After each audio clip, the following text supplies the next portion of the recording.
बच्चों, let's read the question. The question says, define coefficient of efficiency of heat engine and coefficient of performance of refrigerator. How are they related to each other? Okay? तो देखो question में आपसे क्या पूछा गया है, question में आपसे पूछा गया है कि कोफिशिएंट ऑफ एफिशिएंसी बताना है आपको हीट इंजन की कि क्या होती है, and coefficient of performance of refrigerator क्या होता है ये भी आपको बताना है, एंड आपको ये बताना है कि efficiency of heat engine and coefficient of performance of refrigerator एक दूसरे से कैसे रिलेटेड है। ओके ना, तो सबसे पहले बात करते हैं इस पर्टिकुलर क्वेश्चन में जो हमारा की कॉन्सेप्ट यूज हो रहा है उसका। ओके, एंड उसके बाद हम हमारे सॉल्यूशन के साथ प्रोसीड करेंगे। तो देखो इसमें सबसे पहले आपको ये पता होना चाहिए कि यहाँ पे जो हमारी टर्म यूज हो रही है heat engine, okay, and refrigerator, तो बेसिकली ये है क्या। ओके, तो हीट इंजन देखो क्या होता है बेसिकली, अगर हम इसकी बात करें डेफिनेशन की, अगर हम इसकी बात करें तो हीट इंजन क्या होता है, heat engine is a system. ये एक टाइप का क्या है, हीट इंजन एक टाइप का सिस्टम है, ठीक है, जो कि क्या करता है, हीट इंजन एक टाइप का ऐसा सिस्टम होता है दैट कन्वर्ट्स जो कन्वर्ट करता है किसको, convert heat to mechanical energy. ठीक है, क्या करता है हीट इंजन कन्वर्ट करता है हीट को किसमें, मैकेनिकल एनर्जी। ओके, क्लियर है, राइट, ठीक है, MEC होना चाहिए, right. Let me erase and let me write it again. Okay, तो देखो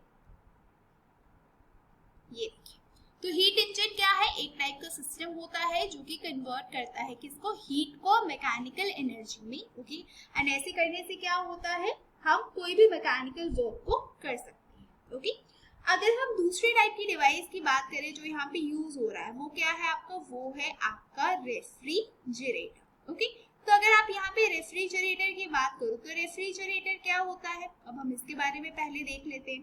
तो रेफ्रिजरेटर क्या होता है, ये भी एक टाइप की क्या है, ये भी एक टाइप की डिवाइस है। Refrigerator is a type of device जो कि क्या करती है, इट रिमूव्स हीट, ये क्या करती है, हीट को रिमूव करती है, that removes heat from a space. कहाँ से रिमूव करती है, फ्रॉम अ स्पेस, किसी पर्टिकुलर स्पेस से रिमूव करती है, right. That is at lower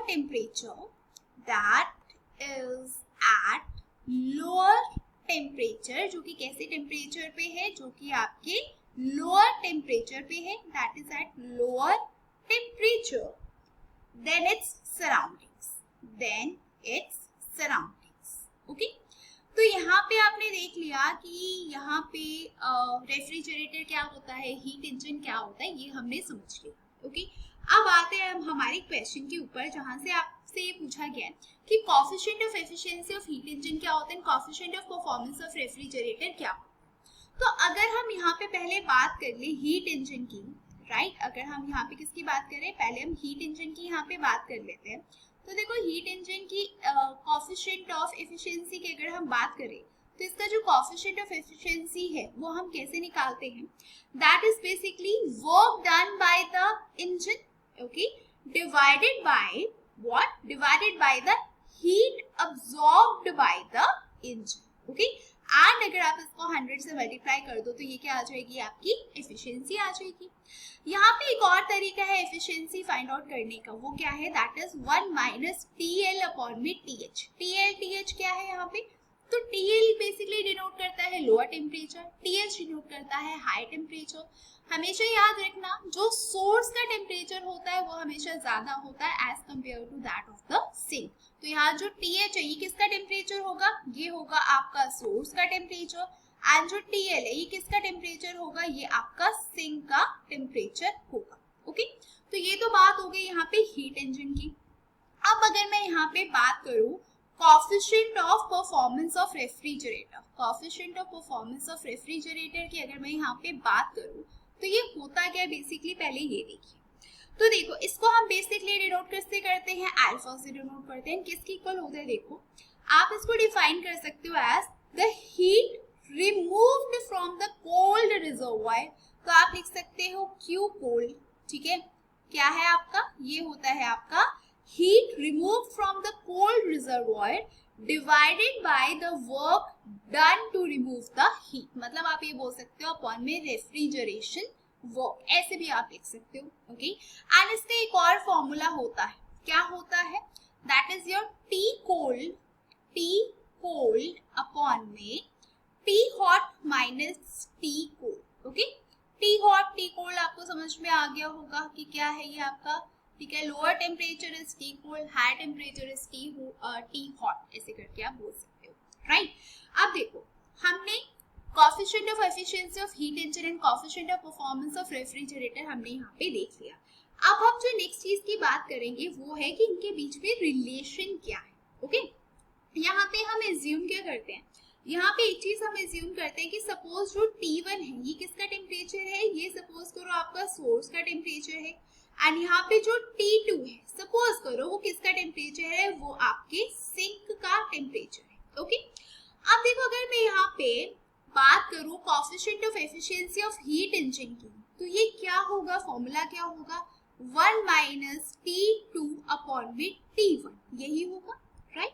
अगर आप इसको सॉल्व करो तो क्या आएगा, T1 माइनस T2 अपॉन में T1, ऐसे आएगा।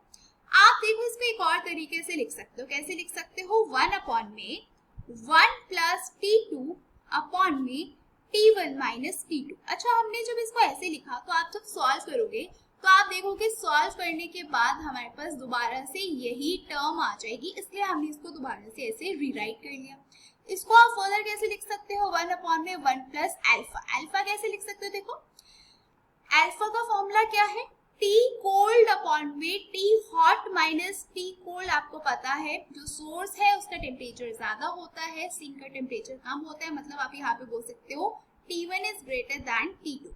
तो अब अगर आप इसको कंपेयर करो यहाँ पे, तो T2 क्या हो गया, T कोल्ड हो गया, T1 क्या हो गया, T हॉट हो गया, एंड T2 क्या हो गया, T कोल्ड हो गया। अगर आप इस वाली इक्वेशन के साथ कंपेयर करो तो आप लिख सकते हो इसकी जगह coefficient of performance of refrigerator.